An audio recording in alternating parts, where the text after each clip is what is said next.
welcome to the Sinner and the Saint. I'm Elizabeth. And I'm Allison Kane. Have you ever felt like... Yes. Perfect. Episode over. The end. Go ahead. I'm sorry. No, that's funny. Have you ever felt like God was calling you to something? And that sounds woo-woo, and I'm sorry I said it. Do you ever feel like there's something laid on your heart? Like, this is what I want you to do next. And then here's your next step. And I answer in two ways. I'm really tired. When am I doing this, sir? Hey, man upstairs. When and how? I'm tired. Yes. Can I just tap out for a minute? Yeah. I call it getting off the crazy train. Yeah. But I'm the conductor. Who's going to take over the wheel? I just jump out. I imagine myself just jumping out of a moving train sometimes because that's the only way to escape it. Yeah. And I think the reason why I'm overwhelmed with it is because I'm coming up with all of the things that need to happen and what I need to do when that isn't what God has called me to yet. Oh. Right? Yes. You're putting a few more stones in your wagon. Well, that, and also I'm running down the path. Right. Not just taking it step by step. Correct. Which is why I'm tired. Yeah. Are you feeling burned out? I get, yes. On fire. Fire! Burn, baby, burn. I like it. Well, I thought we would talk about burnout today. Oh, good. I am well versed. Yeah. I think that sometimes as we are moving so fast in life, we don't actually stop to recognize when we're burnout, when we are experiencing burnout. And then it hits you, and there's no avoiding it. You've kind of already taken the train. You didn't jump out of the train. Right. You took it straight over the cliff when the tracks were out. Yeah. Yes, because you weren't paying attention. And so I thought we could talk about how do we know, what are some signs that we're experiencing burnout, and then what is the antidote for it? Do you have bullet points for this? Yes. Okay. I'm like, am I supposed to have the answers? Because I'm living it right now, so I don't know what I got. Well, it's really easy because I've gone through burnout a lot. There are, I think many of us do, right? Through different times in our lives. It could just be those of you that have gone through a senior year. Ooh. And all the graduation stuff, or those of you that have been going through maybe a wedding when all of your kids' friends are getting married, or maybe you've been in 1,000 weddings. Like, that's a season of burnout in a different way. Sometimes it's work, sometimes it's relationships, sometimes we just, I don't know. But if you're feeling, I think one of the top ways to tell is if you're feeling overwhelmed. And it just seems like, our to-do list, I love a list. I know you do. Is never going to be done. In life, in whatever, right? Your physical work or your just life, like you're never going to be able to check everything off your list. And sometimes it's not like, I'm not talking about go to the store to get toothpaste. I'm talking about, launching a kid. I'm talking about getting a family member to Christ. I'm talking about, like, we take on all these responsibilities, and there are all these things maybe on our prayer wall that just seem to be adding up. And normally they don't, you're just trusting God with those things. Right. But when you're experiencing burnout, all of that just becomes really overwhelming. And then that flows into your daily checklist. Yeah, and then I really can't go get the toothpaste. Right. Yeah. It's like, no, that just takes way too much energy. Right. I just can't even get up off the couch. I just need to read a book. Yeah. Like 2 fiction books. I read 2 fiction books in like a week and a half. It was great. But now it's time to return them to the library and get back in the saddle. But sometimes we need a break. Yes. In our brains. And so that is I've done that before too. It's like escape from reality or a 2-hour movie or something. Also, when you feel like you're in a pit or a rut and you just can't get out. That's burnout. That's burnout. That's burnout. Like you're stuck there. We've talked about being in the pit before, the rules of pit dwelling, but you're in it and you just cannot get out. You cannot get motivated to take that next step on the ladder out of the pit, no matter what you do. So, do you think that sometimes we get here because we've put ourselves here? 100%. Meaning, you know, if something is so exhausting and nothing is going as planned and you're hitting a million roadblocks and there's no peace in your heart, you're probably doing the wrong thing. Mm-hmm. Absolutely. And that's part of the antidote that we're going to talk about too. But I wanted to cover 2 more things that might show that you're in burnout. Okay. I think that we get a little bitter towards God and others when we're burned out. Yeah. Like, don't you tell me a scripture. Yeah. You better not say a scripture. You better have a funny meme coming out. Uh-huh. And it should have a cuss word in it. Right. I mean, have you noticed that when you're burned out, you've got 0 capacity for grace. You're a little angry at God because you're blaming him for everything. You know, all this extra stuff. Like, why would you do this to me? I can't handle this right now. Blah, blah, blah, blah, blah. Or just people around you. Do you know how exhausting God must be? Like, I know God doesn't get exhausted. I'm tired for him. I know. I think of the times that, like, I thought maybe I was supposed to do XYZ and I conjured up this great project to do in the name of God. And then when it doesn't work out, I'm like, really, God? Yeah. Where are you at? He's like, well, I wasn't actually going that way. Yeah, I don't know what that was about. You jumped right, girl, and I went left. You took a road trip, but I was on the ferry. How exhausting. I know, it's just a good thing he doesn't get tired. I mean, just with me. Right? I'm literally just I could make God quit. Just me, by myself. Think about the whole world. I'm just so glad he is who he is. Because otherwise he would have quit a long time ago. Right? Well, and those everyday tasks completely overwhelm you when you're burned out. I mean, like you were saying, just going to get toothpaste, it just seems impossible. During conference season, you could not ask me to dust the house. There's no way. It was so overwhelming. When was the last time I dusted my house? I'm just laughing because I don't dust my house. Okay, but... maybe every now and then. Put yourself in my OCD shoes. I know. I'm so sorry. I'm like, oh, well, if I go by that, then that's not just saying much for me. Okay. But yes, coming from you. Yes. Yes. When's the last time I really got to deep clean this house and clean the baseboards? So long ago. I want you to come clean my baseboards next time you're stressed out. I might even help you because, you're fun to be with. Right. Well, so in Psalm 69, 1-2, it says, the floodwaters are up to my neck. Mm-hmm. Deeper and deeper, I sink into the mire and I can't find a foothold. That's what burnout feels like. Anybody there? Anybody? We cannot be the only people that have experienced this. It is very human, but there is an antidote for it.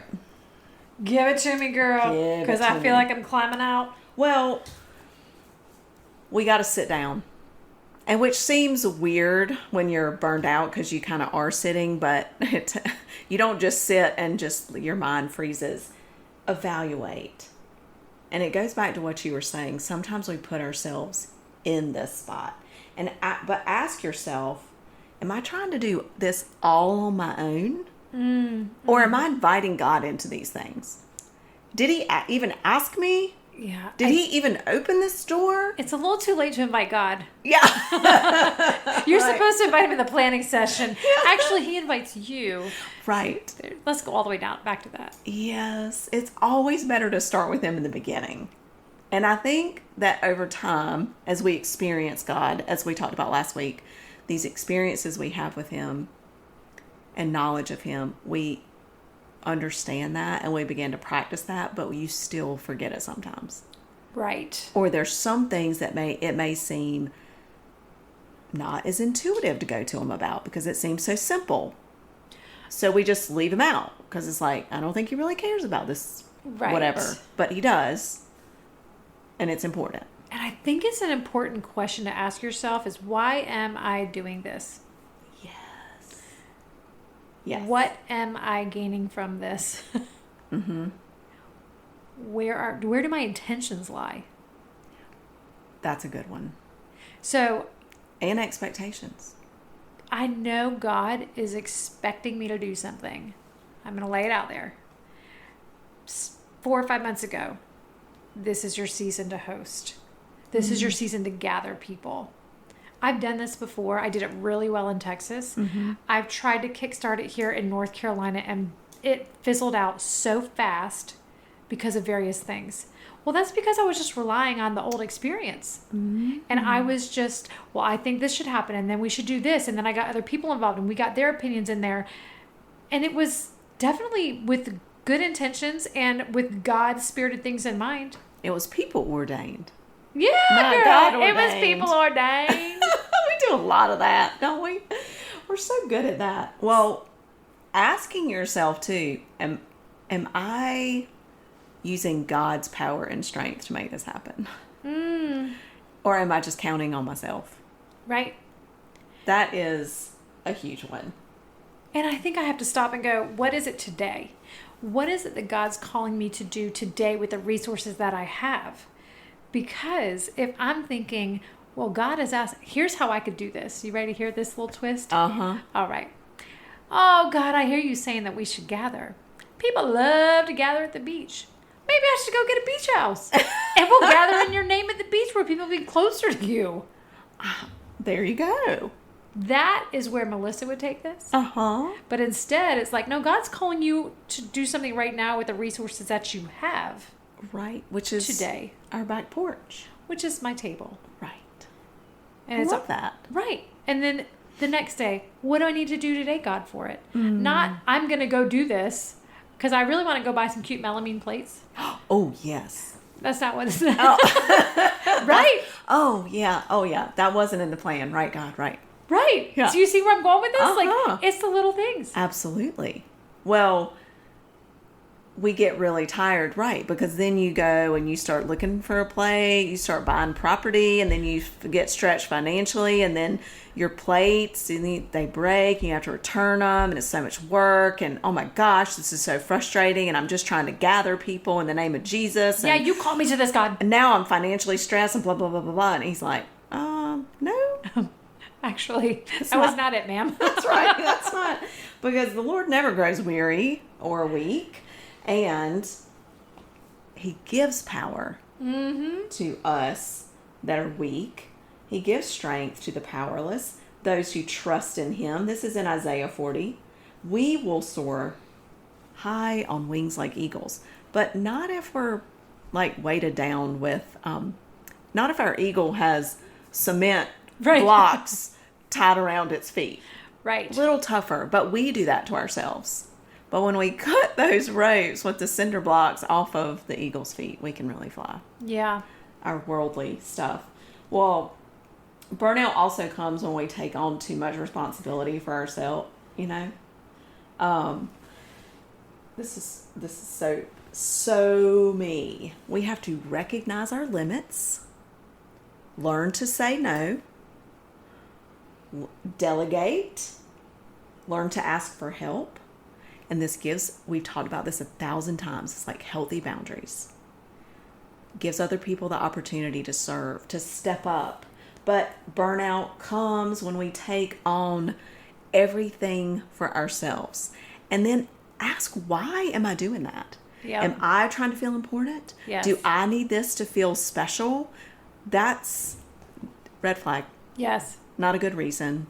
You know, allow other people into the fold. God isn't going to give you anything that is too much for you.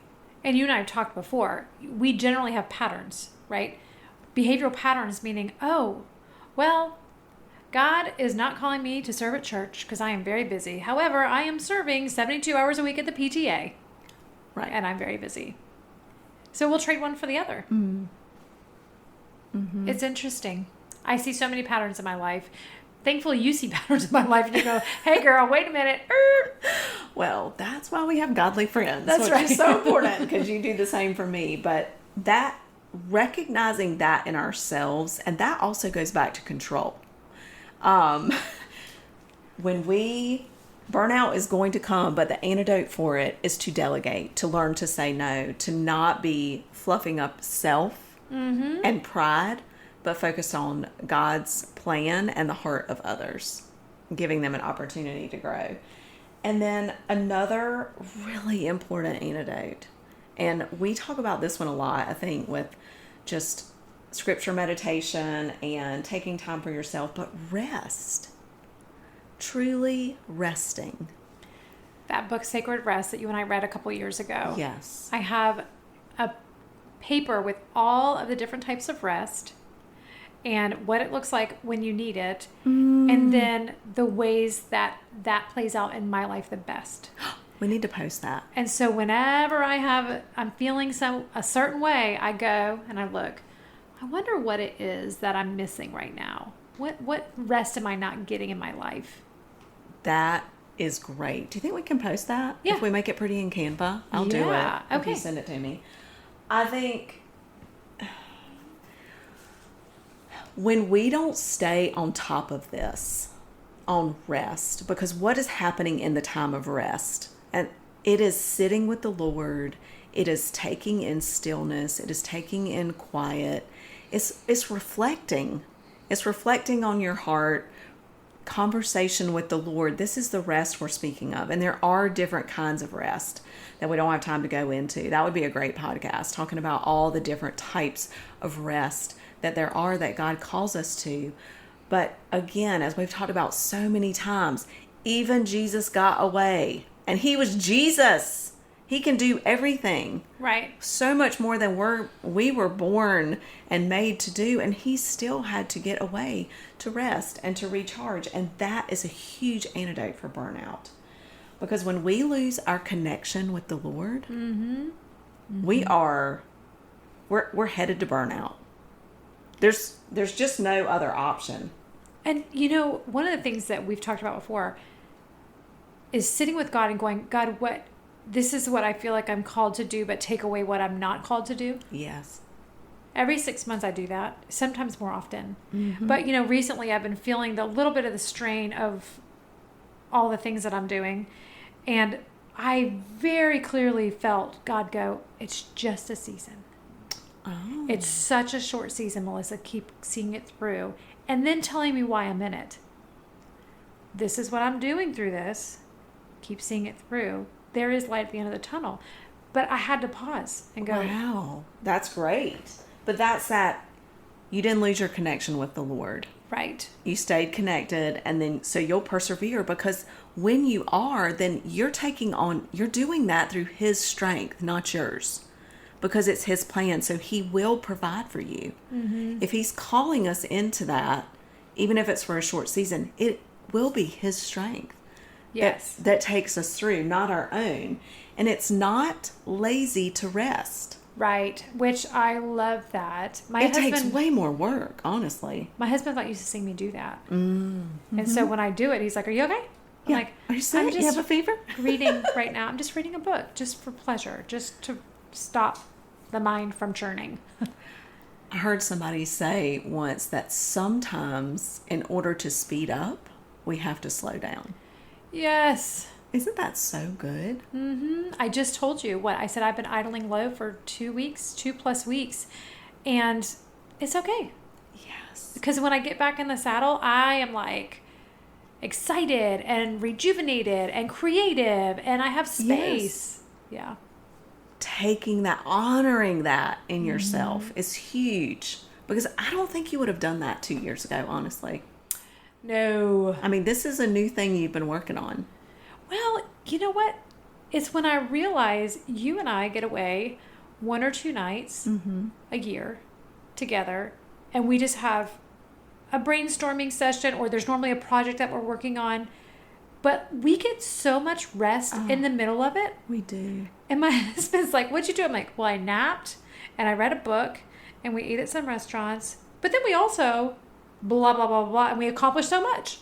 I know. Because we are in a good balance. Yes. That rhythm feels more natural. Yeah. But it's easier to do that when you're carved out of your at-home space, for sure. There's no way it would have happened in my house. Right. But it's learning to take that rhythm into a daily life. Yes, right. And figure out what that kind of looks like. And it's not going to be the same as when you get away.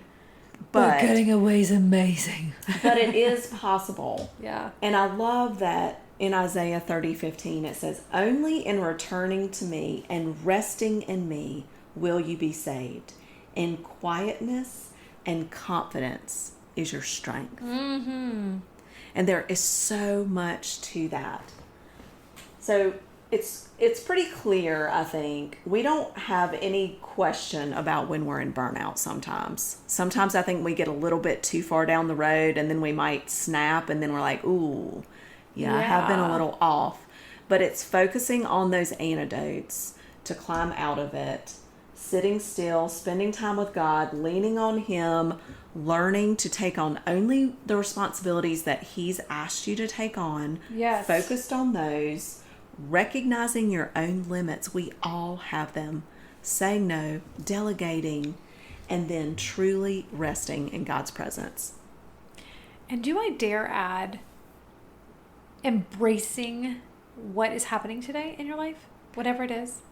Yes. I mean, I think that goes back to last week's episode. Instead of just enduring, embrace. Yeah.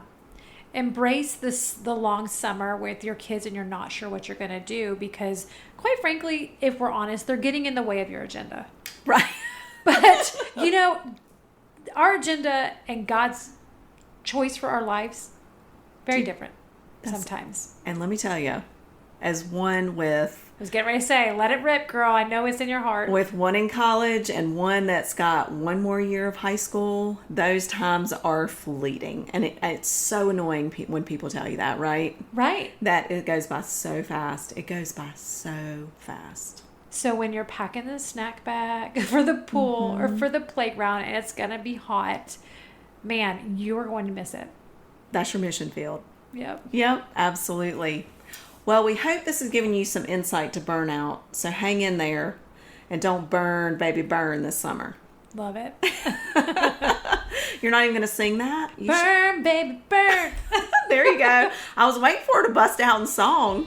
Thanks for joining us this week on The Sinner and the Saint.